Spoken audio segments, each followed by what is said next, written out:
كما يوجد بعض الأغذية الأخرى التي ربما لا يتسع المجال لذكرها.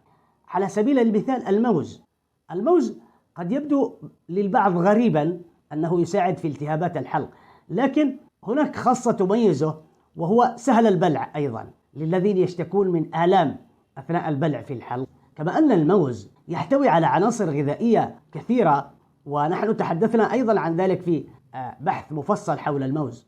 هناك أيضا شاي الحلبة أيضا من الأغذية التي تساعد على التخفيف من الآلام، ومنها تخفيف التهابات الحلق، بالإضافة إلى أن لها فوائد تتعلق بزيادة الوزن وغير ذلك من المشكلات الصحية. أيضا نحن ذكرنا الغرغرة بالماء المالح، يمكنك أيضا الغرغرة بخل التفاح. خل التفاح يساعد أيضا على إزالة المخاط العالق في الحلق والقضاء على البكتيريا تماما.